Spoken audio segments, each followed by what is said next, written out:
Welcome back, everyone. As many of you have heard, one night Muhammad took a trip.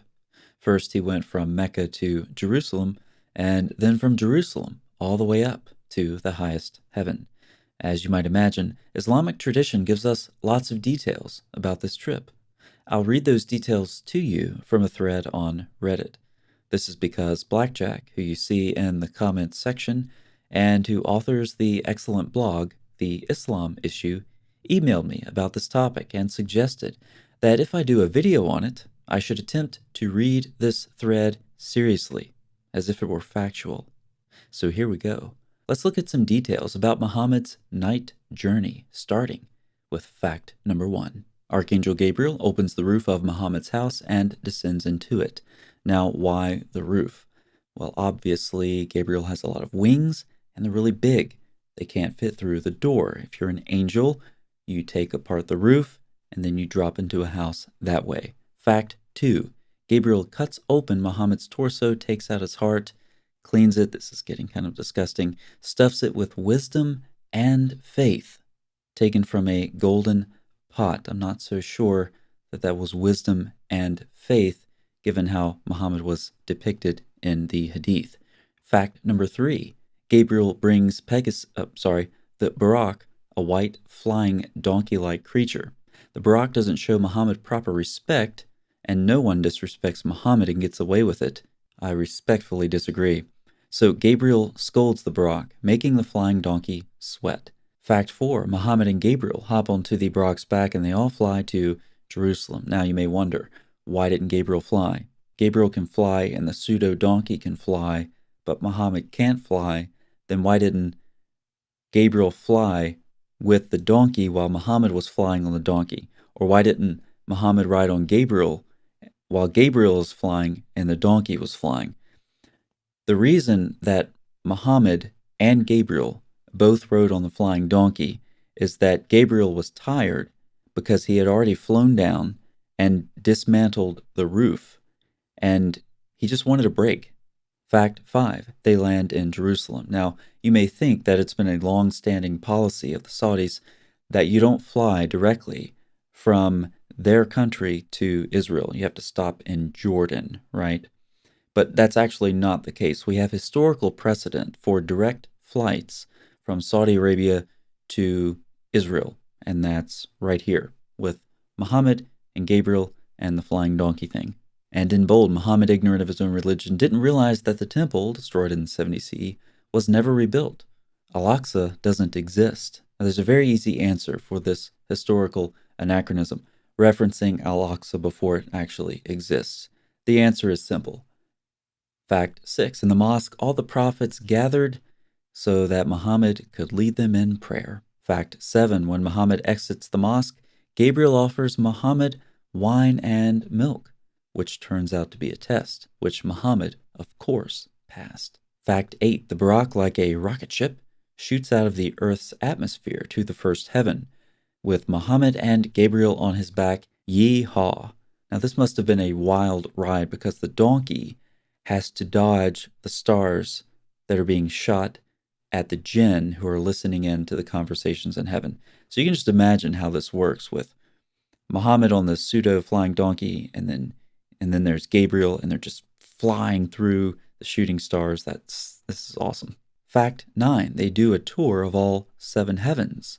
Could this be an echo of Merkava mysticism where Muhammad, like a Jewish mystic, ascends through the 7 heavens?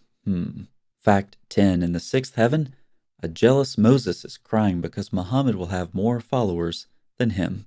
Is now a good time to mention the avalanche of apostasy that Muslim leaders are talking about? Probably not. Let's just continue. Fact 11. In the 7th heaven, they pass by the exalted assembly of angels, writing down Allah's decrees, and Gabriel freaks out because he's afraid of Allah. Fact 12. In the 7th heaven, Gabriel shows Muhammad the Kaaba of heaven. Gabriel also shows Muhammad his 600-wing form. Remember what I said earlier about lots of big wings that Gabriel had. You can't fit through the door of a house. He also shows Muhammad a gigantic lot tree whose roots go down to the 6th heaven.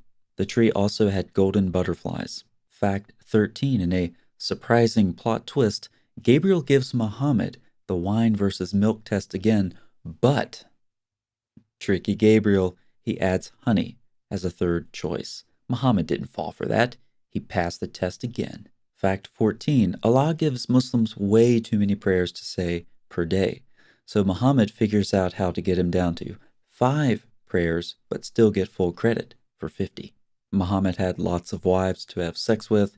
He had lots of battles to fight. You can't just sit around praying all day. So we see the reasonableness of Muhammad really coming through here. Very practical, very pragmatic. Fact 15. After crushing Allah in the negotiation, Muhammad enters the main area of paradise where he sees domes of pearls and blah, blah, blah. Fact 15a. There's other zaniness, as the clown icon would indicate, and it's unclear when in the story these things occur. But there's something about Muhammad visiting hell, seeing sinners scratch their faces with copper fingernails, and then others having their lips cut off with scissors of fire. Interesting. And fact 16, Gabriel tells Muhammad to go back to Earth, and Muhammad wakes up in the sacred mosque. Now you know way more than you need to about Muhammad's night journey. But do Muslims believe that Muhammad was physically transported during this experience, or do they believe that he simply saw a vision? Well, it depends on who you ask. Traditionalists who affirm Muhammad was physically transported on his night journey appeal to Surah 17, which reads, "Glory to the one who sent his servant on a journey by night from the sacred mosque to the farthest mosque, whose surroundings we have blessed, so that we might show him some of our signs. Surely he is the hearing, the seeing." You may have noticed that getting all of the numerous details of the night journey out of this vague verse is simply impossible. Professor Ayman Ibrahim lists some problems when trying to base the story of Muhammad's night journey on this passage. Here's a summary of them. The link from Surah 17:1 to the night journey is based off of later tradition. The verse does not reference geographical locations. There was no mosque in Mecca at the time. There was also no mosque in Jerusalem at the time. The servant in the verse is not said to be Muhammad, and could be someone else based on the surrounding context. See, for example, verses 2 through 4. And finally, the verse doesn't mention the second part of the night journey, the most important part. That would be the ascent into heaven. But Ibrahim notes more problems when we compare the traditional account with what we see in Muhammad's biographies, the earliest sources. Recall 2 details. First, Muhammad was allegedly taken to the mosque in Jerusalem. And second, Muhammad was given, after negotiation, the number of times to pray each day. About these details, Ibrahim comments, Muhammad's seerah is absolutely clear. It never mentions that Muhammad was taken to a mosque in Jerusalem. Rather, the seerah emphasizes twice that Muhammad traveled from Mecca until he came to Jerusalem's temple, and states that the apostle and Gabriel went their way until they arrived at the temple at Jerusalem. He continues, in fact, the story about Muhammad receiving the prescription of the ritual prayer in heaven is contradicted by Muhammad's own seerah. In the first year of Muhammad's prophetic career, he and his wife Khadijah learned the ritual prayer directly from Gabriel. This was about 10 years before his supposed ascension to heaven. And there are other problems in affirming that Muhammad was physically transported on his nighttime journey. For example, Aisha, the Prophet's wife, used to say, the apostle's body remained where it was, but God removed his spirit by night. And as always, I like to highlight some irony. Nonetheless, traditionalist Muslims emphatically dismiss these reports. By these reports, he's referring to ones like Aisha's that state that the night journey was only a vision, although they are present in Muhammad's trusted seerah, by affirming that at the time of the journey, Aisha was very young. So Aisha was really young and can't be trusted. But also Muslims tell us that Muhammad didn't marry a child. He married a mature young woman. Muslims, you're going to need to pick one or the other. That'd be just great. And another irony, in many historical accounts, we read that the night journey occurred immediately after the saga of the satanic verses to boost the morale of Muhammad and the Muslims. So the night journey even has a function in the larger narrative of Muhammad's life to provide a high directly following a massive low, the Satanic verses. But remember, we're supposed to believe that the Satanic verses did not happen, but the night journey did. No for the Satanic verses, yes for the flying pseudo-donkey story. Repeat it until you believe it. Let's summarize. The night journey story is not even close to being attested in the Quran. There were no mosques in Mecca or Jerusalem at the time.